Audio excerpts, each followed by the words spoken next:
Hey, everybody, you're watching the This Is Metal show with Lethal X, J Rock Houston, and Tom Collier. We got a special guest today, Sean Peck. Hey guys, this is Sean Peck, and you're listening and watching the This Is Metal show, just like he just said. Great. Hey, Sean, so I got a question for you. I mean, about are the Three Tremors going to continue on? I mean, that's such a cool band and just great chemistry there. What's going on with that? Is there new music coming? I know Ripper's busy as hell. We're all good friends with Ripper. I don't know. I would say probably something would happen. I mean, I'm gonna go up there and see him on Sunday at the Whiskey.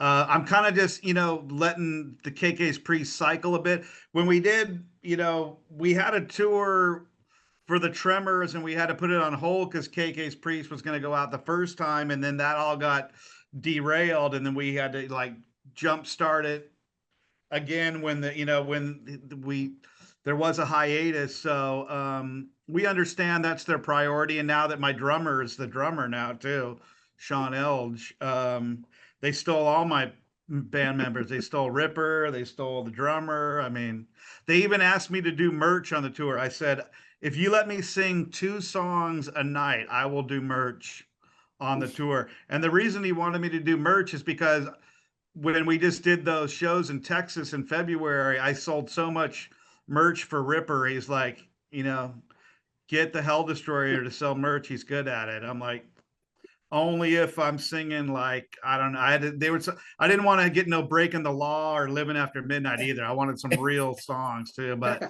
he's like, I don't think KK will be down. I'm like, all right, you're lost, man. It'll cost you in the pocketbook. Nice. That's cool. That's a cool story. Lethal X, you got something to ask him? Anything you'd like to talk to him about? Well, I was checking out all the artwork on your albums, and some of that artwork is really cool. I mean, who does that? Is that something that you're involved in, or? Well, my whole life has switched from metal to comic books now. So that artist is the Cage artist is Mark Sasso. I use 2 artists, Mark Sasso and Dusan Markovic. Dusan Markovic's from Croatia. He's done tons and tons of album covers. But Mark Sasso is the guy that did all the, we first discovered him when he did the Killing the Dragon cover for Dio. So he does all the Dio stuff still. He did all the Halford stuff, and me and him became really good friends. So he just painted a set of Wolverine cards for Upper Deck. And so he's working on the new Cage album cover right now. I don't know what's going to be, but I do collaborate. I don't just go like, hey, make me a cool cover. Since I'm so deep into the comic book thing, I usually send him a horrible sketch. And like Sasso has kept all my sketches, like, so that he can make fun of me. And he's like, dude, this looks like King Kong crawling over at, a building and shit. So my original sketches are going to be in the Rock and Roll Hall of Fame one day. My concept sketches, I'm sure of it. Jason, you got anything to ask? Yeah. Now, all the drawings you do, I was curious. Have you ever thought of putting it out as a book, or since you keep all that stuff? Like a collection of a book of all your drawings. So, maybe, yeah. My sketches, man.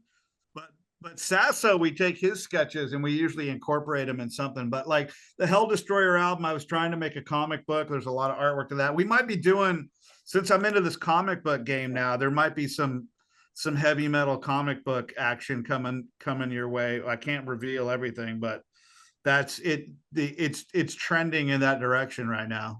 Wow, that's definitely something that's missing. I think a guy like you could bring that back, comics, to the metal community. And you guys, just anybody watching this, I should also note a little bit of trivia for you with Sean Peck here.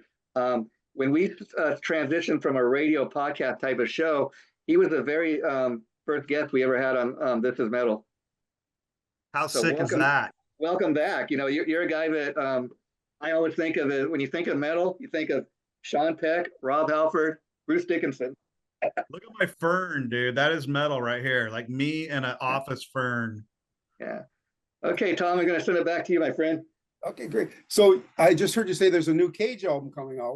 When's that coming out? Dude, I'm sitting on so many done albums. Like this album has been done for quite a while. I was going to write a few more songs, but now we have so much. It would have to, if I wrote any more songs, it'd have to be a double album. We don't know if we're going to be able to fit all this shit on one record. We haven't timed it yet, but we're talking to a couple labels. I'm not going to put it out on my label anymore. I'm going to I got too many other irons in the fire to really do the Steel Cartel label thing anymore. I still sell quite a bit of stuff, on the steelcartel.com sites and the band sites, but I've already sold the whole Death Dealer catalog off to Massacre Records. They're going to be putting out the new Death Dealer album. That's probably like March. That album's been done since like 2020, dude. Wow. That thing has just been sitting there forever. It's probably our best one too. I know everyone says, I never say that, but this one could be the best album. And then we have probably another Death Dealer album that's recorded after that. I recorded like 80 songs during COVID. Like I did so much fucking recording, which is good because I don't feel like recording shit right now. So I've got enough to last me. But the new Cage, there'll be a Death Dealer and a Cage like next year for sure. I was just listening to some of the final mixes and of a song called Remember the Alamo, and then we took our band picture in front of the Alamo when we did the little Texas tour. So I don't know what the name of the album is called yet. There's a couple possible titles, but it's good, man. It's I think it's a little more of a grower, this one. I always say that, Doug. I don't know. I think this album might have to grow on people. And then they go, no, fuck yeah, like right out of the gate. But it'll be good. There's all these Tremors albums they were essentially Cage albums. Yeah. And everyone's like, dude, it's been forever since you put out a Cage record. So there is another Cage record coming next year. Yeah. Nice. So with the Cage band, now I understand when you guys wrote with Ripper and touring in Cage, it's the same band, correct? And they're half of KK's Priest now, right? Well, So I mean, yeah. Is it all the same guys on the record? Is it all the same guys on the record? Correct. Yeah. When I started the Tremors, like it was the original, I've only told this to a couple of people, like the original third Tremor was Ralph Sheepers. He was the first guy asked to do it. And he agreed and Ripper agreed. And it was the three of us. And we took photos when we got together in Israel. And then the more I started thinking about it, like I was like, dude, he's in Germany.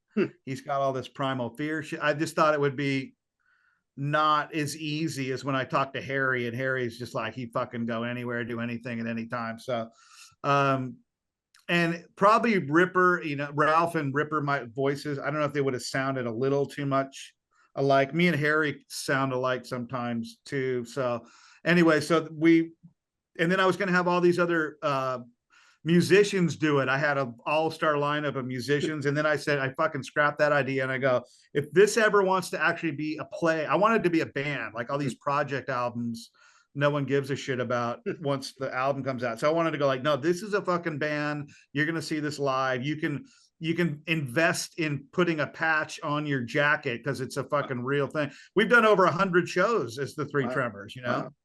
And so I scrapped the all-star band idea and just said, I'll just have Cage do it. We are a well-oiled machine on stage, and we all like to hang out as we're friends.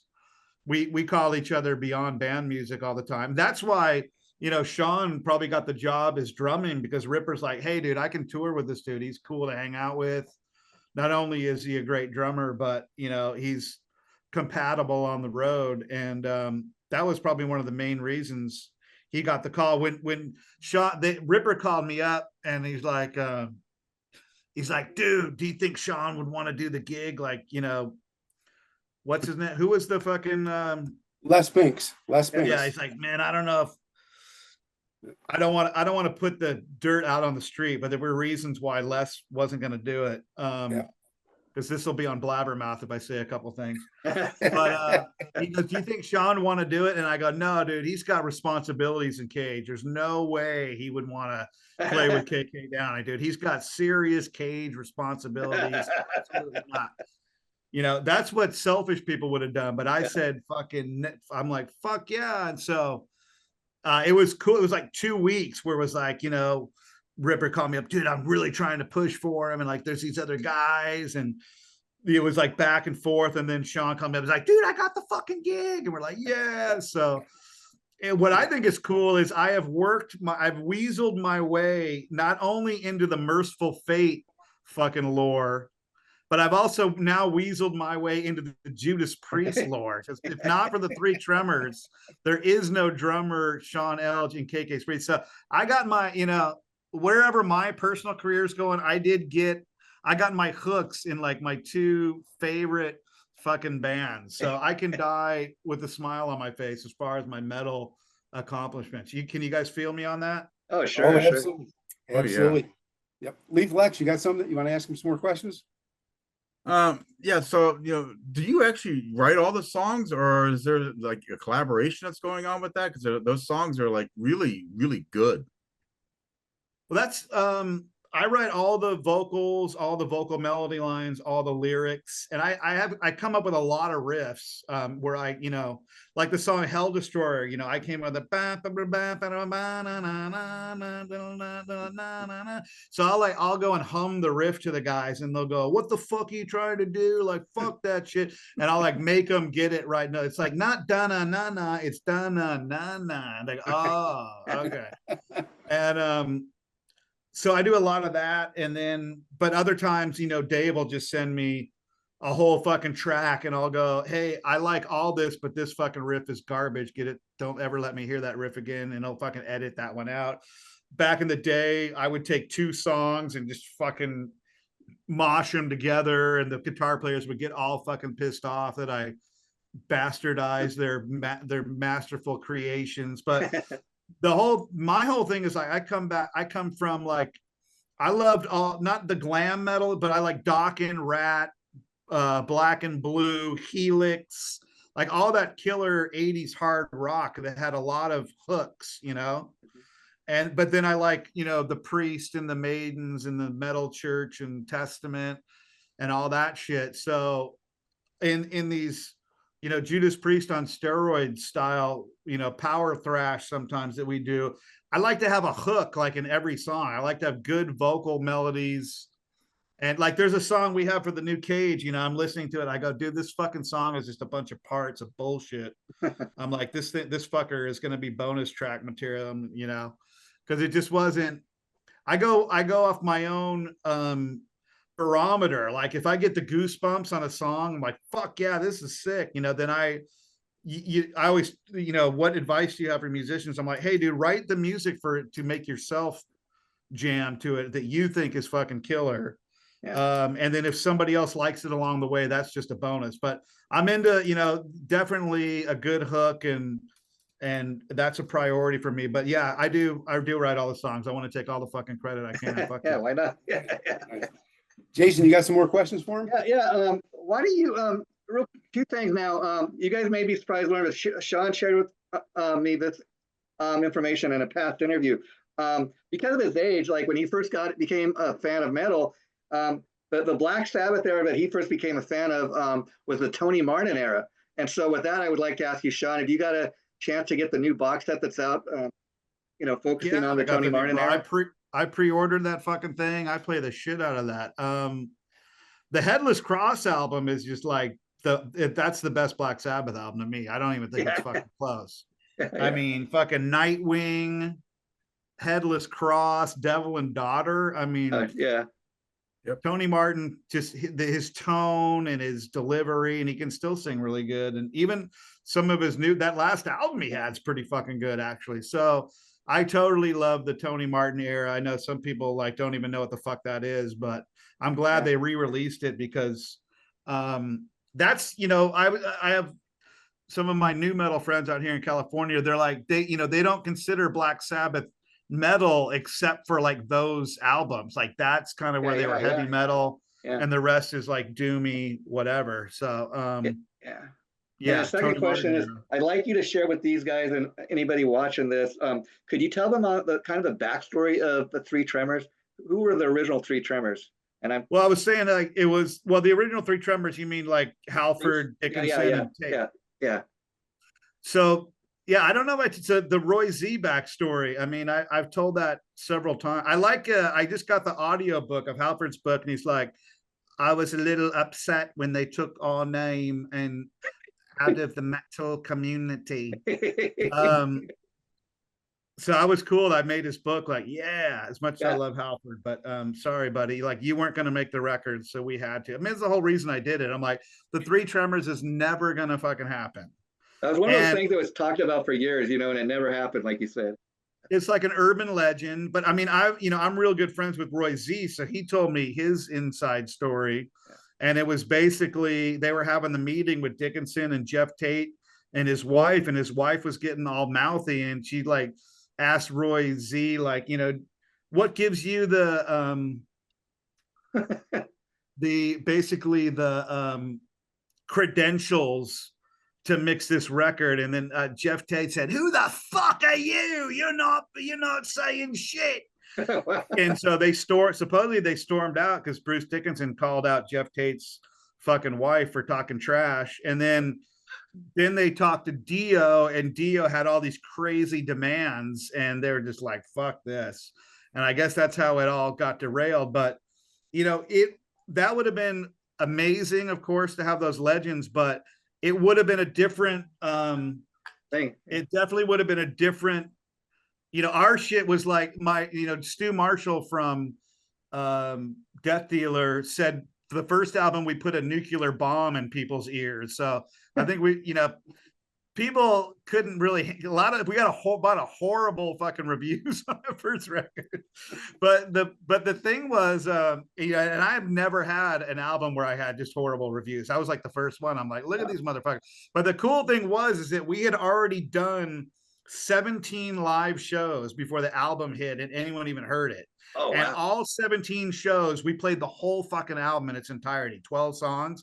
And the people at the shows were just like, I'm not even exaggerating. They would come in like, may I speak with you for one moment? My name is Klaus. I have been to over 1,000 metal shows, and this is in the top 2 metal shows I have ever seen in my life. Like that shit was like on the regular every night. They were coming up just like, oh, this was the most insane metal show I've ever seen. And these guys were hearing these songs cold, like all originals. They never heard one single fucking track.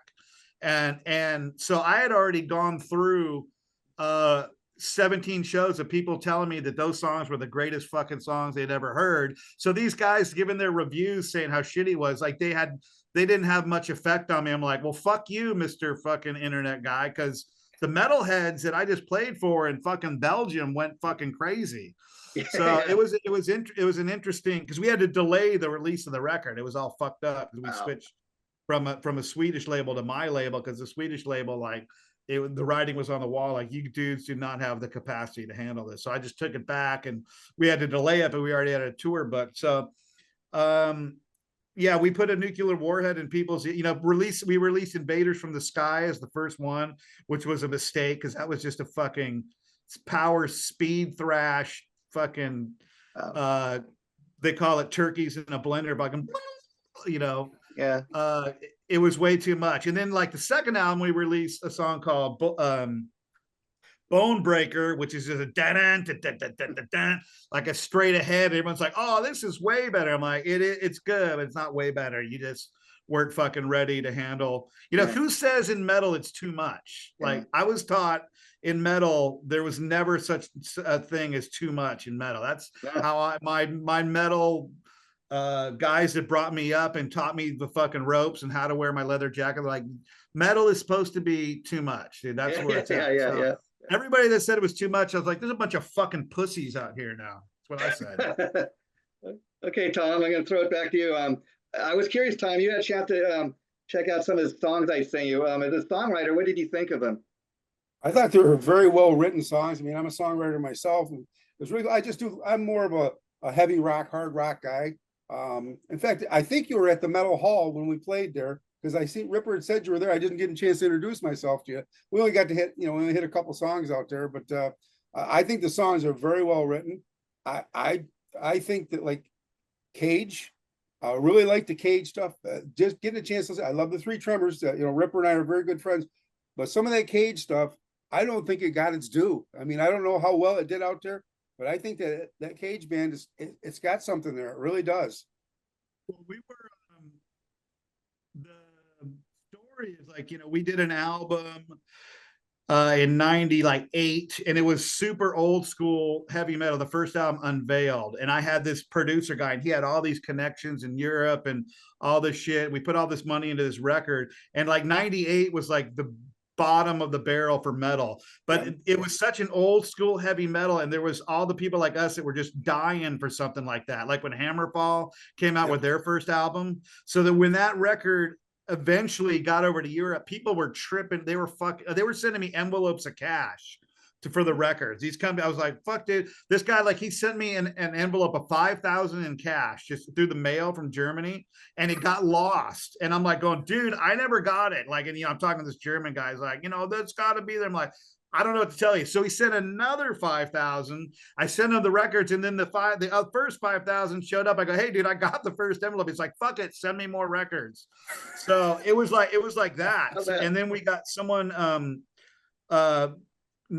submitted us to the Rock Hard. Rock Hard magazine is like the biggest metal mag out there. They submitted us for the best new band contest, which we had no idea what Rock Hard magazine was. We didn't know about this annual contest, and we won. And we got to play. It was like over 1,000 bands submitted, and so we got to play the Dynamo Festival. That was our first European gig. Metallica, fucking. It was the lineup was incredible that year. And so then that, so it was kind of a fluke, but it was just by sticking to your guns, we were playing old school heavy metal when, everyone was like, oh, no one, we need to sound like Tool. We're like, fuck all that shit, dude. I want to sound like old school. I want to sound like Fight on fucking Speed. Yeah. And so it worked for us. And, we were the hot new thing for a while out there. And our problem is like, we didn't tour enough when we were like super hot out there, because the first three, Unveiled was hot. Astrology was #1 on Heavy Odor Voss. Then we had 3 #1 records on the like the grading charts in a row. Darker Than Black, Hell Destroyer, all were #1 on Heavy magazine, on the monthly chart, which was, so we had and we played all kinds of Wacken and all the big festivals out there, but we just never dedicated the time to go out there. We need to go out there and fucking tour like we were doing now. And by that time, they're like, okay, well, Cage is back. But yeah, every time we do, the Tremors tours, everyone's like, when's Cage coming? When's Cage coming? And so eventually we'll be coming when we get the new album out. Wow. Nice. How are we doing for time there, Jason? I know we're getting ready. It's about that time, Tom. So, but yeah. Sounds good. Well, Sean, thanks for being on here. We're looking forward to hearing the new Cage stuff, man. Keep rocking. And I want to hear more about the comics next time you come on here too. Right on, guys. Thanks for having me. Again, new Death Dealer coming out, which is that's got an Avengers song in it. The new Cage album has a Midnight Sun song, which is like Morbius and Blade and all those monsters, their group. So I've been like slowly weaseling in, comic book stuff into the metal, but lots of metal coming. Thanks for having me, and glad we can make it happen. And last thing, Sean, when the Death Dealer comes out, love to have you come on here with Roth, if we can make that happen. Death Dealer. Absolutely. Take care. All right, guys. Bye-bye. Bye.